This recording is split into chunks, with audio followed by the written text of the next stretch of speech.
صديقي الدب راح نعلمكم أسماء الفواكه. جاهزين؟ تابعونا يا حلوين. تفاح تفاح. أنا كتير بحب التفاح يا ماشا لأنه لذيذ. برتقال، إنه برتقال. برتقال ولونه برتقالي لذيذ ومفيد.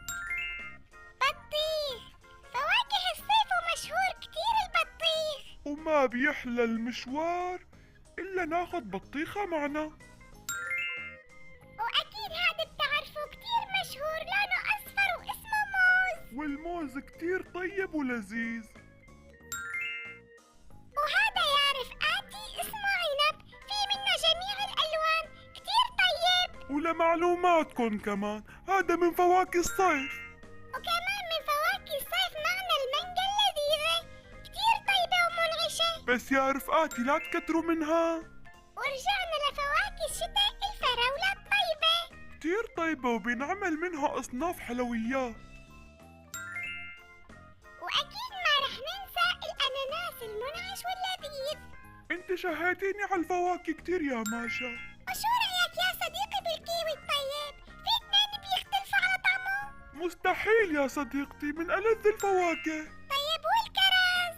في أحلى من طعمه؟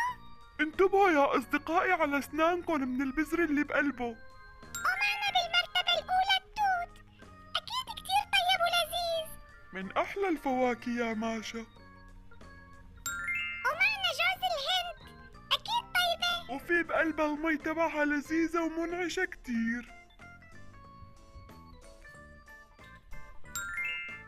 طيب والرمان؟ لو بدي أعدد لك فوائده يا ماشا بدي زمان زمان. والأفوكادو؟ من أغلى الفواكه يا ماشا. بس طيب صح؟ والدراء؟ من أجمل الفواكه الدراء. شهيتيني على يا ماشا. تفاح تفاح. أنا كتير بحب التفاح يا ماشا لأنه لذيذ. برتقال، إنه برتقال. برتقال ولونه برتقالي لذيذ ومفيد.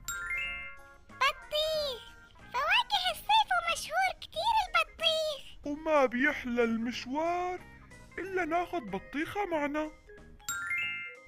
وأكيد هذا بتعرفوا كتير مشهور، لونه أصفر واسمه موز. والموز كتير طيب ولذيذ.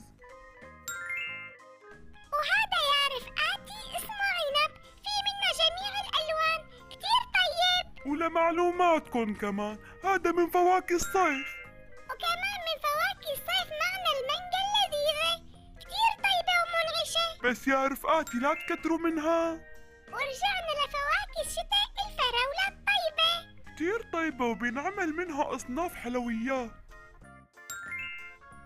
وأكيد ما رح ننسى الأناناس المنعش واللذيذ. انت شهيتيني على الفواكه كتير يا ماشا. وشو رأيك يا صديقي بالكيوي الطيب؟ في اثنين بيختلفوا على طعمه.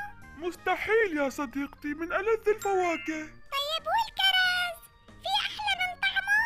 انتبهوا يا أصدقائي على أسنانكم من البذر اللي بقلبه. ومعنا بالمرتبة الأولى التوت، أكيد كتير طيب ولذيذ. من أحلى الفواكه يا ماشا. ومعنا جوز الهند، أكيد طيبة. وفي بقلبها المي تبعها لذيذة ومنعشة كتير. طيب والرمان؟ لو بدي أعدد لك فوائده يا ماشا بدي زمان زمان. والأفوكادو؟ من أغلى الفواكه يا ماشا. بس طيب صح؟ والدراء؟ من أجمل الفواكه الدراء. شهيتيني على يا ماشا. تفاح تفاح. أنا كتير بحب التفاح يا ماشا لأنه لذيذ. برتقال، إنه برتقال. البرتقال ولونه برتقالي لذيذ ومفيد. بطيخ، فواكه الصيف ومشهور كتير البطيخ. وما بيحلى المشوار إلا ناخد بطيخة معنا. وأكيد هذا بتعرفوا كتير مشهور، لونه أصفر واسمه موز. والموز كتير طيب ولذيذ. وهذا يا رفقاتي اسمه عنب، في منه جميع الألوان، كتير طيب. ولمعلوماتكم كمان هذا من فواكه الصيف. وكمان من فواكه الصيف معنا المانجا اللذيذة، كتير طيبة ومنعشة. بس يا رفقاتي لا تكتروا منها، ورجعنا لفواكه الشتاء، الفراولة الطيبة. كتير طيبة وبينعمل منها أصناف حلويات. وأكيد ما رح ننسى الأناناس المنعش واللذيذ. انت شهيتيني على الفواكه كتير يا ماشا. وشو رأيك يا صديقي بالكيوي الطيب؟ في اثنين بيختلفوا على طعمه. مستحيل يا صديقتي، من ألذ الفواكه. طيب والكرز في أحلى من طعمه؟ انتبهوا يا أصدقائي على أسنانكم من البذر اللي بقلبه. ومعنا بالمرتبة الأولى التوت، أكيد كتير طيب ولذيذ. من أحلى الفواكه يا ماشا. ومعنا جوز الهند، أكيد طيبة. وفي بقلبها المي تبعها لذيذة ومنعشة كتير. طيب والرمان؟ لو بدي أعدد لك فوائده يا ماشا بدي زمان زمان. والأفوكادو؟ من أغلى الفواكه يا ماشا. بس طيب صح؟ والدراء؟ من أجمل الفواكه الدراء. شهيتيني على يا ماشا.